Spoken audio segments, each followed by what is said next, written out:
प्यारे बच्चों, आज हम इस वीडियो में चैप्टर 6 से रिलेटेड थ्योरम्स का डिस्कस करेंगे। फर्स्ट थ्योरम है बेसिक प्रोपोर्शनैलिटी थ्योरम। इसको हम थेल्स थ्योरम भी कहते हैं या इसको शॉर्ट फॉर्म में बीपीटी कहते हैं। थ्योरम 6.1 ये बीपीटी का स्टेटमेंट है। इस थ्योरम में if a line is drawn parallel to one side of a triangle to intersect other two sides in distinct point, the other two sides are divided in the same ratio. If a line is drawn parallel to one side, तो हमारे लिए easy लगता है ये BC से parallel बनाना, नहीं तो ये AC से पैरेलल हो सकता है और AB से पैरेलल हो सकता है। तो हमने BC से पैरेलल एक लाइन बना दिया। ये BC से पैरेलल एक लाइन हो गई और इसको नेम दे दिया D and E। A line drawn parallel to one side of a triangle to intersect other two sides, इस दो साइड पे इंटरसेक्ट कर रहा है at distinct point D and E, ये दो इसके डिस्टिंक्ट पॉइंट हैं। Then other two sides are divided in the same ratio. तो given in triangle ABC DE parallel to BC, ये हमने इतना दिखा दिया। DE parallel to BC and to prove, क्या प्रूव करना है ये भी लिख दें। AD upon DB is equal to AE upon EC। AD upon DB equal to AE upon EC। अब प्रूव करने समय हमको कभी कभी कंस्ट्रक्शन की भी जरूरत होती है, तो हम यहाँ पे कुछ कंस्ट्रक्शन करना पड़ेगा। कंस्ट्रक्शन में हम एक परपेंडिकुलर पॉइंट D से AC पे ड्रा करते हैं, तो इसको लिखेंगे और इसको हम नेम दे देते हैं DF। तो draw DF perpendicular to AC। यहां पे ध्यान देना है AC पर है, AE पे नहीं है। एंड इधर से इस पे कर देते हैं एंड EG, इसको नेम दे देते हैं EG perpendicular to AB and join DC, इस DC को ज्वाइन कर दे एंड EB को ज्वाइन कर देते हैं। ये हमारा कंस्ट्रक्शन का काम हो गया। नाउ अब हम इस ट्रायंगल में एक बार इस साइड को लेकर के काम करेंगे और दोबारा इस साइड को लेकर काम करेंगे। तो नाउ इन ट्रायंगल ADE, तो area of ADE is equal to 1/2 base. अब हम एक बार इस साइड को बेस लेंगे तो ये हो जाएगा, बेस है AD इंटू हाइट। तो किसी पॉइंट से किसी लाइन पर एक ही परपेंडिकुलर ड्रा होता है, यहां पर इसकी हाइट होगी EG। Equation 1 and area of, इसको लिख दें in triangle BDE, area of BDE is equal to 1/2 base तो हो जाएगा BD, हाइट इसकी भी इजी होगी क्योंकि ये इसी का एक सेगमेंट है। तो EG जो हाइट है, ऐसा नहीं है कि पॉइंट E से इस AB पे कई सारे परपेंडिकुलर ड्रा हो सकते हैं, इसलिए ये EG हाइट दोनों में कॉमन होगा। और ये हो गया equation number 2 from first and second. First second में हम देखते हैं, तो यहां पे कर दें डिवाइडिंग फर्स्ट बाय सेकेंड, ऐसा लिख दें डिवाइडिंग फर्स्ट बाय सेकेंड। तो एरिया इससे क्लियर हो जाएगा कि क्या करने जा रहे हैं। तो area of ADE upon area of BDE is equal to, ये 1/2 कैंसिल होगा जब डिवाइड करेंगे, तो EG कैंसिल होगा, तो आएगा AD अपॉन DB लिखें या BD लिखें, तो हम इसको DB लिख दे रहे हैं। Equation number A, capital A से इसको रिप्रेजेंट करते हैं। AD और AD अपॉन BD या DB एक ही बात है। अब यही प्रोसेस हम उस साइड पे करेंगे। Again area in triangle ADE, area of ADE base सबकी चेंज कर देंगे। ADE इज इक्वल टू 1/2, इस बार बेस होगा AE इंटू हाइट होगी DF। इस बार बेस हमने लिया AE और हाइट परपेंडिकुलर होगा DF। इसको equation 3। And in triangle CDE, area of CDE is equal to 1/2, base इसका होगा EC और हाइट इसकी भी DF होगी जैसा फर्स्ट पार्ट में बताया था। ये होगा 4 dividing 3rd by 4th, we get 3rd को 4 से डिवाइड किया तो area of ADE upon area of CDE is equal to ये 1/2 कैंसिल, DF कैंसिल हो गया, AE upon EC। Equation number B। अब हम A और B को माइन्यूटली चेक करते हैं। Area of ADE, area of AD, यहां पे BDE और यहां पर CDE है। अब हम जरा फिगर में देखते हैं तो फिगर में हम लोगों ने 9th क्लास में इस टाइप से पढ़ा है कि if two triangles lie on the same base and between same parallel then area of triangles are equal. तो अगर हम ये दिखा दें कि ये दोनों ट्रायंगल के जो बेस है सेम है DE और बिटवीन सेम पैरेलल लाई करता है तो दोनों की एरिया इक्वल हो जाएगी। तो हम यहां पर लिख देंगे since triangle BDE and triangle CDE lie on the same base DE and between same parallel DE and BC, then area of BDE is equal to area of CDE।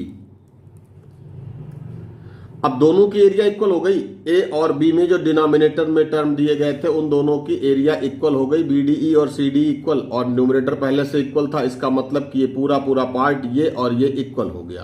तो अब हम लिख देंगे from A and B AD upon DB is equal to AE upon EC, और हमको यही prove करना था, हेंस प्रूव्ड। थ्योरम 6.2, इसको हम कन्वर्ज ऑफ BPT कहते हैं। If a line divides any two sides of a triangle in the same ratio then the line is parallel to third side. इसमें हमने एक लाइन बना दिया, ये लाइन इसका नेम दे दिया DE।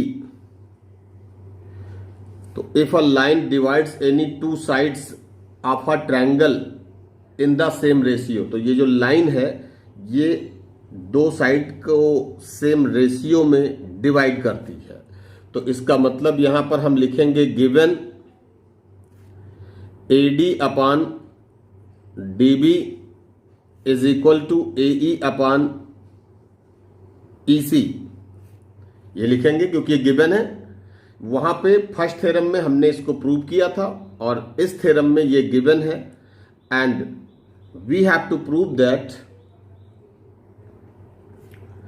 DE is या DE parallel to BC। इसको पैरेलल का साइन हम बोल दें, DE parallel to BC,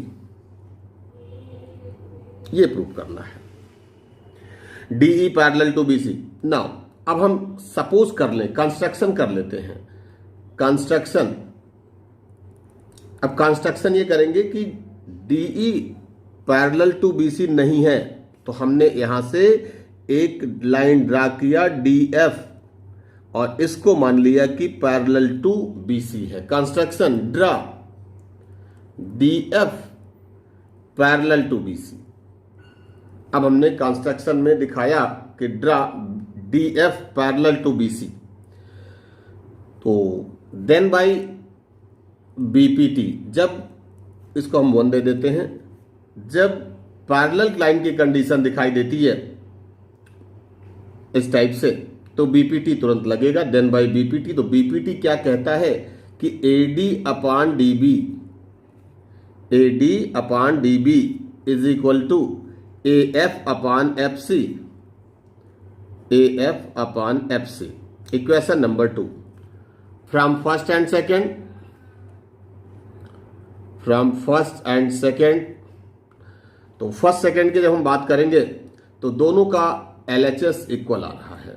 तो फर्स्ट सेकेंड से हमको क्या मिला, AE upon EC is equal to AF upon FC, AE upon EC is equal to AF upon FC। और हमने 9th में एक एग्जाम पढ़ा था, if equals are added to equals then wholes are equal, तो adding 1 on both side, adding 1 on both sides, AE upon EC plus 1 is equal to AF upon FC plus 1। LCM लेते हैं इसका, तो LCM लेने के बाद आएगा AE plus EC upon EC is equal to AF plus FC upon FC। AE plus EC figure में देख सकते हैं, AE प्लस EC फाइनली बनेगा AC, और AF प्लस FC ये भी बनेगा AC। तो हम यहां पर इसको लिखते हैं AC upon EC is equal to AC upon FC। AC cancel हो गया, this gives 1 upon EC is equal to 1 upon FC। Reciprocal करेंगे, EC is equal to FC। इस कंडीशन तक पहुंचे हैं कि यहां पे हमें दिख रहा है कि EC और FC इक्वल है। अब जरा इसको चेक करते हैं कि EC यहां से यहां तक का है और FC यहां से यहां तक का है, दोनों इक्वल आ रहे हैं, जबकि दोनों के बीच में अगर हम फिगर में देखेंगे तो ये गैपिंग है, ये वाली ये गैपिंग दिख रही है, लेकिन दोनों इक्वल आ रहे हैं। इट इज ओनली पॉसिबल, अब हम कंडीशन लिखेंगे, इट इज ओनली पॉसिबल, ये कब पॉसिबल है, it is only possible when E and F coincide to each other, when E and F coincide to each other, E and F coincide करेगा। तो जब DF को हमने parallel consider किया था, DF is parallel by construction, तो E और F coincide करेगा, तो इसका मतलब निकलता है कि DE is parallel to BC, hence proved। Video pause करके इसको नोट कर लेंगे। Third theorem, if in 2 triangles corresponding angles are equal then their corresponding sides are in the same proportion or ratio and hence 2 triangles are similar। इन्होंने ये कहा है, हमने जो पहले बताया कि if 2 triangles are similar, 2 triangle similar होते हैं, इसका मतलब किस कंडीशन पे सिमिलर हुए होंगे, their corresponding angles are equal and corresponding sides are in the same ratio or proportion. यहां पर इन्होंने कहा है कि इसको हम एंगल एंगल एंगल क्राइटेरियन कहते हैं, angle angle angle triple A.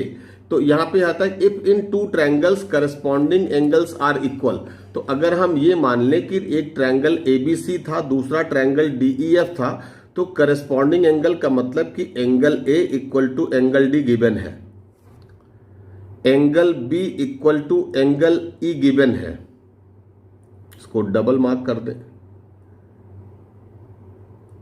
And angle C इसको ट्रिपल मार्क कर दे रहे, एंगल C और एंगल F इक्वल है, ये कंडीशन इक्वल, ये गिवन है। अब हमको ये प्रूव करना है कि इसके करस्पॉन्डिंग साइड्स का प्रोपोर्शन इक्वल होगा। तो और फाइनली जब सेकंड वाला पार्ट प्रूव हो जाएगा तो फाइनली हम ट्रायंगल को सिमिलर कह सकते हैं, यानी कि इन दोनों को हमें सिमिलर प्रूव करना है। तो इसके लिए हम पहले लिखते हैं proof, given angle A is equal to angle D, angle B is equal to angle E, angle C is equal to angle F, ये गिवन हो गया। एंड टू प्रूव, क्या प्रूव करना है, A B upon DE is equal to B C upon E F is equal to A C upon D F. And finally क्या, ये तो prove होगा, corresponding angles equal, corresponding sides are in the same proportion, ये prove. और finally क्या हो जाएगा, triangle A B C similar to triangle D E F, ये हो जाएगा। अब इसमें केवल हमारे पास गिवन है करस्पॉन्डिंग एंगल्स आर इक्वल। तो अब एक काम करते हैं, कंस्ट्रक्शन कर लेते हैं। अब कंस्ट्रक्शन में हम लोग एक पॉइंट यहां पर लेते हैं P और एक यहां पर पॉइंट लेते हैं Q। तो हम इसको लिखेंगे cut DP is equal to AB, यानी कि हमने इतना कट किया कि जो DP है वो AB के इक्वल है, वो कट कर लिया। And DQ is equal to AC, इस स्टेप का यूज हम आगे कई थ्योरम में भी करेंगे। एंड ज्वाइन PQ, हमने इसको ज्वाइन कर दिया, ये ज्वाइन हो गया। अब हमारे पास इस ट्रायंगल में अगर हम कहते हैं कि ये ट्रायंगल, अगर हमने कहा सबको कि देखो ये ट्रायंगल और ये ट्रायंगल, इन दोनों ट्रायंगल को देखना है। Now in triangle ABC and triangle DPQ, तो AB is equal to DP by construction angle A is equal to angle D given and AC is equal to DQ by construction, ये आ गया। अब इसके बाद प्रॉपर्टी देखते हैं, side angle side, side angle side, then by SAS criterion triangle ABC congruent to, यहां पे सिमिलर नहीं लगाएंगे, कांगुरेंट टू ट्रायंगल DPQ। अब अगर ट्रायंगल कांगुरेंट है तो by CPCT angle B is equal to angle P, ये वाला एंगल, और इसके इक्वल हो जाएगा यहां पर। And angle C is equal to angle Q। अब साथ में जो गिवन पार्ट था उसमें तो ये था कि एंगल B एंगल E के इक्वल था और एंगल C एंगल F के इक्वल था, और यहां पे हमने प्रूव कर दिया। तो एक काम करते हैं, गिवन को पॉइंट A दे देते हैं या पॉइंट 1 दे देते हैं और इसको पॉइंट 2 दे देते हैं, जिससे हमको कोरिलेट करने में आसानी होगी। तो फ्रॉम फर्स्ट एंड सेकंड इतना पता चल गया। तो फर्स्ट सेकंड से ये कंक्लूड किया कि अगर ये इसके इक्वल है और ये इसके इक्वल है तो ये दोनों आपस में भी इक्वल हो जाएंगे। तो फर्स्ट सेकंड से हमने कंक्लूड किया कि एंगल E और एंगल P इक्वल हो गए and angle F angle Q equal हो गया। तो एंगल E और angle P equal, angle F और एंगल Q इक्वल हो गए। अब इसके बाद में इसका क्या मतलब निकलता है कि अगर ये एंगल E और angle P equal, angle F और एंगल Q इक्वल, तो ये दोनों करेस्पॉन्डिंग एंगल्स हैं, और करेस्पॉन्डिंग एंगल्स अगर इक्वल हैं तो इसका मतलब लाइंस पैरेलल होगी। It means PQ is parallel to EF। यहां तक की बात एकदम समझ में आ गई होगी। अगर PQ EF से पैरेलल है, PQ EF से पैरेलल है, तो हम यहां पर BPT लगा सकते हैं और बीपीटी का यूज करेंगे। अब कैसे करेंगे? Then by BPT. तो हमारे पास आ जाएगा DP upon PE is equal to D Q upon Q F, ये आ जाएगा। अब हम इसको रेसिप्रोकल कर लें तो इसको हमें एलिमिनेट करना है। एक न्यू फाइंडिंग न्यू दिखाते हैं, रिजल्ट क्या आता है। PE upon DP is equal to Q F upon D Q, adding 1 on both side,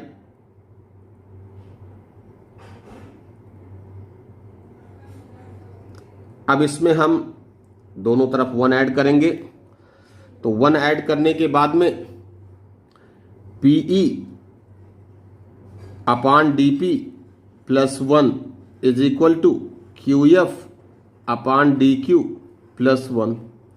तो PE plus DP upon DP Q F plus D Q upon D Q.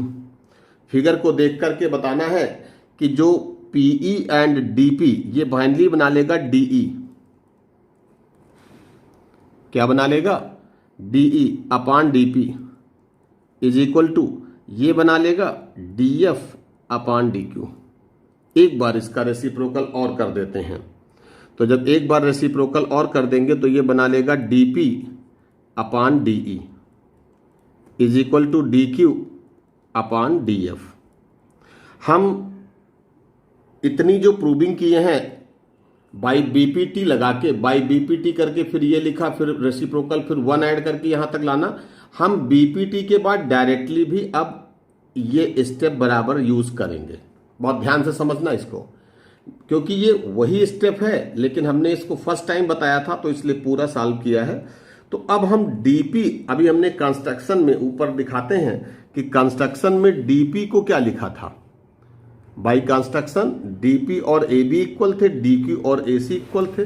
तो यहां पे जो हमारे पास फाइनली आया उसमें हम डीपी की प्लेस पर ए बी कर दें, A B upon DE is equal to DQ की प्लेस पर ए सी कर दें, A C upon D F. ये पार्ट हमारा इतना आ गया।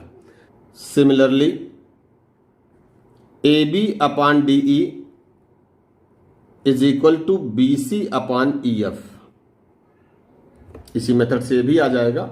अब इन दोनों को कंबाइन कर देते हैं, इस पार्ट को और इस पार्ट को। Hence A B upon DE, या इसको लिखें देयरफॉर, यहां पर therefore A B upon DE is equal to B C upon E F is equal to A C upon D F. ये आ गया। अब इतना आने के बाद में, लेकिन जब करस्पॉन्डिंग साइड का प्रोपोर्शन इक्वल आ गया, hence triangle ABC similar to triangle DEF. Corresponding angles equal थी, करस्पॉन्डिंग साइड का प्रोपोर्शन इक्वल आ गया, और इसका मतलब फाइनली क्या हो गया कि ट्रायंगल सिमिलर हो गया। स्टूडेंट्स, ये जो एंगल क्राइटेरियन है, इसका एक सब थ्योरम आता है एंगल क्राइटेरियन। हम लोग मैक्सिमम एंगल क्राइटेरियन ही यूज करेंगे, क्योंकि अगर दो एंगल दोनों की इक्वल आ रही है तो थर्ड तो अपने आप इक्वल आ जाएगी एंगल सम प्रॉपर्टी से। तो इसलिए अगर दो एंगल का ही दिया गया है कभी क्वेश्चन में तो थर्ड एंगल की नहीं ढूंढेंगे कि एंगल से ही करना है। इसके लिए हम लोग डायरेक्टली एंगल क्राइटेरियन यूज कर सकते हैं। ये इसी थ्योरम का पार्ट है। थ्योरम 6.4 ये एसएसएस क्राइटेरियन पर है। इसमें करस्पॉन्डिंग साइड्स का प्रोपोर्शन इक्वल गिवन है। If in two triangles sides of one triangle are proportional to the sides of other triangle, then corresponding angles are equal and hence two triangles are similar। इसको अगर हम कहें तो 6.3 का converse part है। तो हम गिवन पॉइंट पहले लिख लेते हैं। Given A B upon DE is equal to B C upon E F is equal to A C upon D F. अब ये गिवन है, हमने ऐसा बनाया कि ये दोनों इक्वल रेशियो में, डी साइड बड़ी है तो साइड डिनोमिनेटर वाली जो बड़ी है तो ये लेस देन 1 की कंडीशन पर आता है कि ये सारी जो वैल्यूज देगा ये 1 से छोटी वैल्यू देगा, मतलब इक्वल नहीं देगा जिससे लगे कि साइड इक्वल ले लिया गया, ऐसा कुछ नहीं किया गया है। इसमें भी अब हम लिख देते हैं टू प्रूव। क्या प्रूव करना है? तो प्रूव ये करना है कि सारे एंगल्स इक्वल आ जाएं। तो हमारे पास सारे एंगल्स इक्वल दिखाना और फाइनली क्या प्रूव करना है कि triangle ABC similar to triangle DEF, ये प्रूव करना है। कंस्ट्रक्शन, यहां पे ले लो P, यहां पे Q और इसको ज्वाइन कर देते हैं तो लिखेंगे cut DP is equal to AB। DP को AB के इक्वल कट किया गया and DQ is equal to AC। DQ को AC के इक्वल कट किया गया। ज्वाइन PQ, इतना काम हमने कर दिया ना। अब यहां पर जो प्रूफ हम देखते हैं, प्रूफ में हमारे पास गिवन है AB अपॉन DE और AC अपॉन DF। अगर हम इन दोनों को लेकर के चलते हैं तो AB upon DE, now since AB upon DE is equal to AC upon DF, दो हमने यहां से ले लिया AC अपॉन DF। अब अभी हमने कहा कि AB को हम DP लिख सकते हैं, तो अगर हम इसको लिखना चाहें तो DP अपॉन DE भी लिख सकते हैं, हाँ या ना। और AC को DQ अपॉन DF भी लिख सकते हैं। तो ये पार्ट आ गया तो हम डायरेक्टली लिख सकते हैं then by converse of BPT। और ध्यान से देखना, अभी हमने फर्स्ट पार्ट में पूरा प्रूव करके दिखाया था, तो क्योंकि अब इसमें हम AB की प्लेस पर केवल DP पुट कर दिए, तो कन्वर्ज ऑफ BPT अगर देखते हैं तो कन्वर्ज ऑफ BPT हो जाएगा PQ पैरेलल टू EF। अब अगर PQ और EF पैरेलल है तो हम दो ट्रायंगल की बात करते हैं। PQ और EF अगर पैरेलल हो गए तो हम लिखने जा रहे हैं इन triangle DPQ and triangle DEF। बहुत ध्यान देना इसमें, triangle DPQ and triangle DEF दिखाई दे रहा है। DPQ ये पार्ट है एंड DEF, एक ही में दो ट्रायंगल है, एक बड़ा वाला DEF और एक DPQ। तो अब हमने जब देखा कि PQ पैरेलल टू EF है तो इसका मतलब कि ये लाइन और ये लाइन पैरेलल, तो करेस्पॉन्डिंग एंगल्स आर इक्वल, इसमें कुछ सोचना ही नहीं है। तो लिखेंगे here angle P is equal to angle E and angle Q is equal to angle F, corresponding angle. अब करेस्पॉन्डिंग एंगल्स इक्वल थे, लाइन पैरेलल थे इसलिए करेस्पॉन्डिंग एंगल्स इक्वल हो गए। अब अभी हमने बताया था कि अगर किन्हीं ट्रायंगल में दो एंगल ही दिखाई दे रहे हैं तो हम इसको by angle criterion, then by angle criterion triangle DPQ is similar to triangle DEF। इसमें थर्ड एंगल, अगर किसी को लगता है कि नहीं थर्ड एंगल हमें दिखाना चाहिए तो थर्ड एंगल के लिए लिख दो एंगल D इज कॉमन। सबको दिखाई दे रहा होगा एंगल D इज कॉमन, कोई जरूरत ही नहीं लिखने की। एंगल क्राइटेरियन बेस्ट मेथड है लिखना। तो triangle DPQ is similar to triangle DEF। अब हमने बताया था if two triangles are similar then their corresponding sides are in the same proportion. तो करस्पॉन्डिंग साइड्स का प्रोपोर्शन हम इक्वल करने जा रहे हैं। तो इस बेसिस पे DP अपॉन DE, क्योंकि DP का जो करस्पॉन्डिंग बनेगा, यहां पे फिगर भी दिखा दे रहे हैं, DP का जो करस्पॉन्डिंग बनेगा वो DE बनेगा, इज इक्वल टू, अब PQ तीन साइड बना सकते हैं, लेकिन हमें जिसकी जरूरत है हम उसी को लिखने जा रहे हैं। PQ अपॉन EF मैंने लिखा। हम चाहें तो इसको भी लिख सकते हैं DQ अपॉन DF, लेकिन अभी इसकी कोई जरूरत नहीं है, इसलिए नहीं लिख रहे हैं। तो हम यहां पे दो ही साइड का रेशियो दिखा रहे हैं, दो साइड के दो तरह से रेशियो दिखा रहे हैं। अब DP को क्या हम AB लिख सकते हैं? AB upon DE is equal to PQ upon EF। अब यहां पे आते हैं, जो गिवन पार्ट था उसमें AB अपॉन DE और BC अपॉन EF इक्वल थे। यहां पे AB अपॉन DE और PQ अपॉन EF इक्वल हैं। तो हम ये लिख देते हैं, इसको 1 नंबर दे दो, इसको 2 नंबर दे दो, जिससे कंपैरिजन में आसानी होगी। फ्रॉम फर्स्ट एंड सेकंड, तो हमने ये दिखा दिया कि BC अपॉन EF, इसकी प्लेस पर हमने ये रखा is equal to PQ upon EF।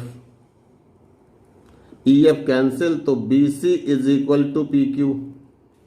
BC और PQ इक्वल हो गए, BC PQ इक्वल आ गए। अब हमने जो कट किया था, ध्यान से देखना, हमने क्या किया था? कट किया था। तो AB को DP के इक्वल कट किया था, AC को DQ के इक्वल कट किया था, और BC PQ बाई प्रूफ आ गया। अब आगे बात करते हैं इन triangle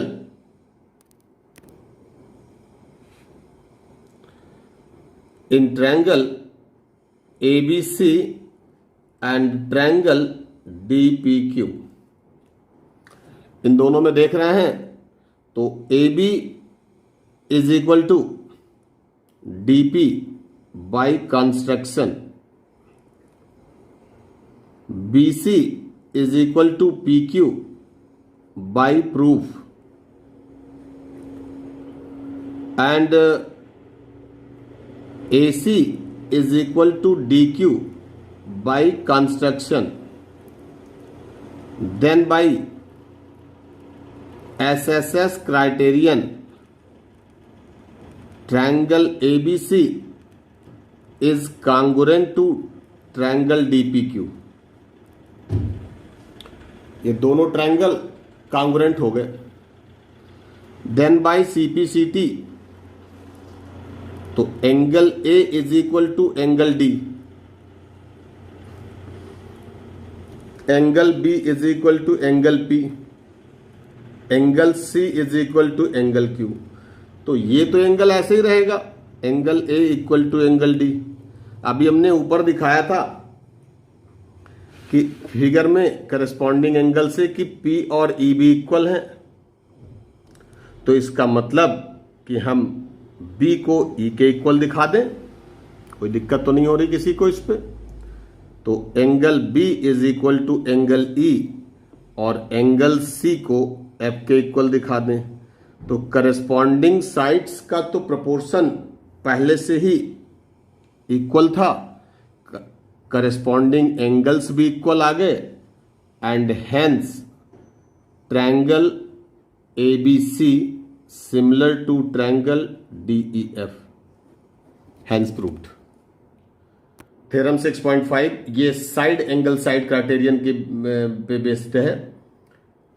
if one angle of a triangle is equal to one angle of other triangle, तो मान लिया कि एंगल A और एंगल D इक्वल है, साथ साथ लिखते चलते हैं। Given angle A is equal to angle D, if one angle of a triangle is equal to one angle of the other triangle and the sides including these angles, इस angle को include करने वाली side ये वाली side, ये खाली marking है, equal से इसका कोई मतलब नहीं है। तो and the sides including these angles are proportional, तो इसका मतलब क्या हुआ कि and A B upon D E is equal to A C upon D F, ये है। Then two triangles are similar and to prove, क्या प्रूव करना है कि triangle A B C similar to triangle D E F, ये prove करना है। इसमें भी वही कंस्ट्रक्शन का स्टेप यूज करेंगे। कंस्ट्रक्शन, इस पॉइंट पे पॉइंट पी क्यू ज्वाइन कर देंगे, तो लिखेंगे cut D P is equal to A B and D Q is equal to A C, join P Q, ये फिक्स्ड था, तीनों थ्योरम में यूज किया गया, join P Q. Now in triangle A B C and triangle D P Q, तो A B is equal to D P by construction A C is equal to D Q by construction angle A is equal to angle D, given, then by SAS criterion triangle ABC congruent to triangle DPQ and by CPCT, अब B और angle B और angle P को equal दिखा दो and angle C equal to angle Q को equal दिखा दो। Now since A B upon D E is equal to A C upon D F, अब ए बी की प्लेस पर हम डी पी लिख दें, D P upon D E is equal to D Q upon D F, तो लिख सकते हैं then by converse of BPT, इसका मतलब converse of BPT P Q parallel to E F, और अगर पी क्यू ई एफ से parallel हो गया तो एंगल पी और angle E equal, it means angle P is equal to angle E and angle F, और Q equal हो जाएगा तो angle Q equal to angle F। और अभी हमने दिखाया कि एंगल P और एंगल B इक्वल था, तो इसका मतलब क्या निकलता है, this gives angle B is equal to angle E, हम इसको 1 दे दें और इसको 2 दे देते हैं, और यहां लिख दें फ्रॉम 1 एंड 2, तो angle B equal to angle E आ गया, angle C is equal to angle F आ गया, दो एंगल इक्वल आ गए, और एक ऑलरेडी गिवन था कौन सा, and angle A equal to angle D already given था। तो इसका मतलब क्या हो गया, it means triangles are equiangular, triangles क्या हो गए, इक्विएंगुलर हो गए, एंड हेंस इसका मतलब सिमिलर हो जाएंगे, triangle ABC similar to triangle DEF.